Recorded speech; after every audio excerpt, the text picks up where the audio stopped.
It all happened on one of those postcard-perfect mornings in Charleston, South Carolina. You know the place. All historic charm, cobblestone streets, ironwork balconies overflowing with flowers.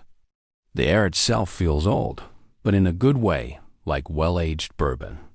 And the folks there, they take a lot of pride in keeping it looking sharp. It's a city that expects a certain level of respect. Now, keeping things orderly, especially in the historic district, that's where guys like Jack come in. Jack wasn't your typical beat cop or sanitation guy, though his work touched on both. Think of him more as a custodian of public decency, a quiet presence ensuring the city's heart kept beating clean and true. He was a man in his mid-40s, maybe a shade older, with that kind of calm, watchful intensity you see in veterans. Trimmed salt and pepper hair, a posture that years in civilian clothes couldn't quite soften. He'd done his tours, seen his share, and now he was serving his city with the same dedication. That particular morning, he was on duty in Marion Square, a pretty stretch of green right in the thick of things, just as the early tourists were starting to drift in. I reckon Jack enjoyed those early hours when the city felt fresh and full of promise. He'd just bent down to pick up some stray candy wrapper someone had let fall by a bench, a small thing. Really, but it's the small things that add up. He believed in respecting the space, and by extension, respecting yourself and everyone else. Simple code, but a good one. And then he showed up, Richard. Or Rich, as I imagine he liked to be called, probably by a crowd of people who only tolerated him for his money. You could just tell. This fella thought he was a gift to the planet. He rolled onto that square like he was the main event. Designer shirt, unbuttoned just a bit too casually, sunglasses that cost more than my first car, and one of those Bluetooth earpieces that always make a guy look like he's arguing with himself. And loud? You could hear him holding court on his phone from across the square. Yeah, Charleston, man. Rich was broadcasting to whoever was on the other end. It's, quaint. He said, quaint, like it was a bad smell. A bit too laid back for my style, if you catch my drift. But Tiffany, she had to see some of this old architecture. He made it sound like a chore. Right now? Just soaking up the local color, I guess. He was juggling a big paper coffee cup and one of those fancy pastries in a bag. Took a big swig of the coffee, and then his face puckered up like he'd just licked a lemon. Guess the local brew wasn't up to his high-class standards. He glanced around, his eyes sliding right past a clearly visible trash can just a few feet off. And then they fixed on Jack. Jack just standing there by the azaleas, watching. Not saying a word, just taking it all in. Now, you or I, if we didn't like our coffee, we'd find that trash can, or at least hang on to the cup. But Rich, nah, he was operating on a different wavelength, one where the world was apparently his personal garbage dump. With a flick of his wrist, cool as you please, he tossed that half-full coffee cup and the pastry bag in Jack's general direction. Not at him, mind you. That would have been too obvious. This was more insulting. Like Jack and the space he occupied were just part of the scenery, a convenient spot to ditch his refuse. The cup hit the clean paving stones with a nasty splat, coffee splashing right near Jack's polished boots. The greasy pastry bag tumbled after it. A couple of other folks saw it happen. An older lady walking her little dog made a sound of disapproval and shook her head. A young couple, looking like they were on their honeymoon, shot each other a disgusted look. Jack, he didn't even blink. His face didn't change. He just looked down at the mess, then slowly raised his eyes to meet Rich's. And Rich, he'd taken out his earpiece and had this smirk on his face. The kind of smirk that says, "Yeah, I did that. What are you gonna do about it?" "Whoops, my bad, buddy," Rich drawled, his voice just dripping with phony politeness. "Got slippery fingers there. But hey, that's what you guys are for, right? Cleaning up the little messes?" He even had the nerve to wink. He really thought he was something. Thought Jack was just some hired help he could push around. He had no idea who he was dealing with. Jack moved then, not fast, but deliberate. Each movement calm, controlled. It was more unnerving than if he'd started yelling. He walked over and picked up the sticky cup and the wadded-up bag. Rich just stood there, arms crossed, that arrogant look still pasted on his face, probably expecting Jack to just scuttle off and take care of it, maybe even thank him for the opportunity. "Sir," Jack said, his voice even and steady. It wasn't loud, but it had a quality to it, a sort of quiet authority that made you listen. "You've just intentionally littered in a public area. That's a violation of a city ordinance." Rich let out this short, barking laugh. "Ordinance? You gotta be kidding me. I thought I'd, robbed a bank for a second." "It's a coffee cup, pal. Lighten up. Here." He fumbled in his wallet, pulled out a 20, all crumpled. "For your troubles. Go buy yourself a new grabber stick thing. We cool?" He tried to wave the money at Jack. Jack didn't even look at the cash. His eyes, clear and steady, stayed right on Rich. "This isn't about money, sir. It's about respect. For this city, for the people who live here, and for the rules that keep it a decent place for everyone. And as per Charleston Municipal Code, Chapter 14, Section 2, Subsection B, Paragraph 4, illegal dumping or littering can result in a fine of up to $500, or—" Rich didn't let him finish. His patience, which was clearly in short supply, just snapped. "Or what? You gonna throw me in jail? For a coffee cup? Seriously, dude, you're cracking me up. Do you have any idea who I am?" And there it was, the classic line. "My lawyer will be having a word with your mayor if you keep this up." Jack just stood there, solid as an oak. "Or, sir," he went on, like Rich hadn't even spoken, "the individual responsible can be required to perform immediate community service to fix the problem they created." That made Rich pause. You could see him processing it.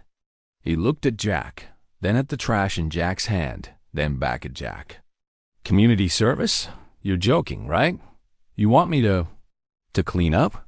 He jabbed a thumb at his own chest, like the very idea was an alien concept. "No, sir, I'm not joking," Jack said, his voice still as level as a carpenter's plane. "You've got two choices. 1, you take the citation for littering. We get the police involved, you pay the fine. Could be up to $500, like I said. Or option 2, you clean this area yourself. And I don't just mean where your coffee landed. I mean this whole stretch of sidewalk from that big oak tree over there," and Jack pointed, calm as could be, "all the way to that lamppost down yonder." He was talking about a good 30-foot stretch of walkway, maybe 6 feet wide. It wasn't filthy. Jack and his crew kept it pretty tidy, but it was a public space. There were leaves, a little dust, the usual stuff. Rich's jaw just about hit the pavement. His face started to get that blotchy red look people get when they're furious, but know they're caught. That entire section. Are you nuts? I just spilled a little coffee. Jack just gave this tiny, almost imperceptible shake of his head. You showed a pretty clear disregard for the rules and for a common decency, sir. This way, you'll get a first-hand understanding of what it takes to keep this city looking good. It's your decision. And that, right there, that was the turning point. All of Rich's hot air, his belief that he was above it all, just slammed into a brick wall of quiet by-the-book professionalism. Rich just stood there, sputtering. You could see him looking at Jack, then at the crowd that was starting to gather. And yep, the phones were coming out, little red lights blinking. Oh, this was not going how Rich planned his morning. He looked like he wanted to explode, or maybe just vanish. But there was something in Jack's eyes, that steady, unflinching look, and the way he'd mentioned the police. That gave him pause. $500? Annoying, but he could swing it. But getting hauled in by the cops, even for something dumb like this, having that on his record? What if his girlfriend Tiffany found out? What if it ended up on some website? The whole rich, the sophisticated man-about-town image would go up in smoke. You can't make me do this. Rich tried one last time, but his voice was a lot less confident now. And then Jack, he almost smiled. Just a tiny twitch at the corner of his mouth. Oh, I think I can, sir. That community service clause, it's pretty clear. And I've got plenty of folks here who saw what happened. Jack kind of nodded towards the onlookers, and a few of them nodded right back like, yeah, we saw it. It's real simple, Jack went on, his voice still calm, almost gentle, which I think made it even worse for Rich. You can start cleaning, or we can wait for a Charleston PD car to roll up. They'll write the ticket, and then, chances are, they'll still have you clean it. Only it'll be under their watch, with more paperwork and a bigger headache for you. Up to you.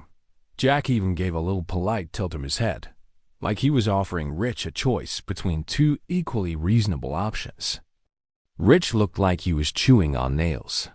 He gave Jack a look that could sour milk, but you could see the fight just draining out of him. The thought of being made a spectacle by the actual police with everybody filming, that was too much, even for him. Fine. All right, fine. He finally spat out. Where's the damn stuff? Jack just nodded once, real crisp. He pointed to a little wheeled cart tucked away by a bench. It had a broom, a dustpan with a long handle, a big trash bag, a spray bottle of cleaner, and a pile of rags. Everything a guy would need to make a sidewalk sparkle. Everything you need is right there, sir. I'll expect this whole area to be spotless. Not a speck of dirt left, and definitely no sign of that coffee spill.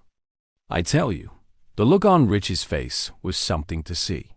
Pure, unadulterated misery and humiliation. He looked like a kid who'd just been told he had to eat his vegetables before he could have dessert. Only the vegetables were 30 feet of dirty sidewalk. He trudged over to that cart, all the swagger gone, shoulders slumped. And so, under that bright Charleston sun, with a growing audience, some of whom were definitely live-streaming the whole thing, Mr. Richard Rich Fancy Pants started his community service. He was clumsy with that broom. You could tell he'd never really used one for its intended purpose. Dust flew up, made him cough. Then he got to the coffee stain. Had to get down on his hands and knees with the spray bottle and a rag. On his actual hands and knees, on the public sidewalk. Those expensive pants of his weren't made for that kind of treatment. Sweat started popping out on his forehead, running down his face, messing up his perfect hair. His face got redder and redder, partly from the heat, partly from the sheer embarrassment of it all. Jack, he just stood off to the side, arms crossed, watching. Didn't say a word, didn't smirk, just observed. That quiet oversight was probably worse for Rich than if Jack had been yelling at him. He was just making sure the job got done right. The crowd, though, they weren't so quiet. You could hear little laughs, whispers. Look at Mr. Big Shot now. That'll teach him to act like a fool. Bet he thinks twice before littering again. Phones were up everywhere, capturing every awkward moment. Rich could hear it all. I'd wager he wanted the ground to just swallow him up. Every sweep of that broom, every scrub with that rag, was like another little piece of his ego getting ground into the pavement. He was really working, too. You could see him starting to feel it, the ache in his back, the strain in his arms. This was real work, the kind of work he probably never imagined himself doing. Took him nearly an hour. A full hour of public toil and private agony. But when he was done, I'll give him this. That stretch of sidewalk was spotless. Probably cleaner than it had been all week. He stood up, slow, wincing, his fancy shirt stuck to him with sweat, streaks of dirt on his face and hands. The suave, important guy from an hour ago? Gone. Vanished. He looked over at Jack. No more defiance in his eyes. Just a kind of weary resentment, and maybe, just maybe, a tiny flicker of, well, not respect, but maybe a new understanding of who was really in charge. Is it good enough? He managed to get out, his voice kind of hoarse.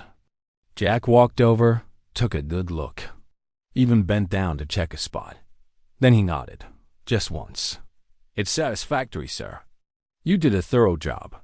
Thank you for your cooperation. Still that maddening politeness. No gloating. Nothing for Rich to grab onto and get angry about. Which, I think, made it even worse for him. Can I go now? Rich mumbled. He just wanted to be anywhere else. Yes, sir. You're free to go, Jack said. Enjoy the rest of your time in Charleston. And I hope, next time, you'll pay a bit more attention to our city's rules. Then Jack just turned, like it was all in a day's work, and went back to his quiet patrol of the square. Rich didn't wait around. He practically bolted, grabbed his phone, jammed his sunglasses back on, though they didn't do much to hide the state he was in, and skedaddled off that square like his pants were on fire. Didn't look back. I'd bet the memory of those phones, those quiet laughs, and Jack's unwavering calm haunted him for a good long while. The crowd started to break up, everyone buzzing, already sharing their videos. You can bet those clips went viral. Entitled tourist gets Charleston cleanup comeuppance, stuff like that. And Jack? He became a bit of a local legend. The sidewalk saint, some called him. So that's the story. No big drama, no sirens, no handcuffs. Just a quiet, effective lesson handed out on a sunny morning. You know, the thing that always gets me about it is how it all boils down to respect. Rich is a little stunned with the coffee cup. It wasn't just about litter. It was about a lack of respect for the city, for the people who work to keep it nice, for the idea that we all share these public spaces. And Jack, he understood that. His response wasn't just about punishment. It was about setting things right, about making Rich physically understand the effort he'd disdained. It also makes you think, don't ever judge a man by the job he holds or the uniform he wears. Rich looked at Jack and saw someone beneath him, someone he could dismiss. He didn't see the quiet strength, the discipline, the knowledge of the rules that Jack carried with him. That man wasn't just a guard. He was a protector of his city's character. And he knew how to use the tools he had, and I don't just mean the broom. And there's something to be said for consequences you can feel. A fine? For a guy like Rich, that's just an inconvenience. He'd pay it and forget it. But an hour on your hands and knees, scrubbing a sidewalk while strangers watch you? That's a lesson that digs in deep. It connects the action to the result in a way a piece of paper never could. He felt what it meant to be careless, and he felt what it meant to make amends, the hard way. Finally, it's that old truth, isn't it?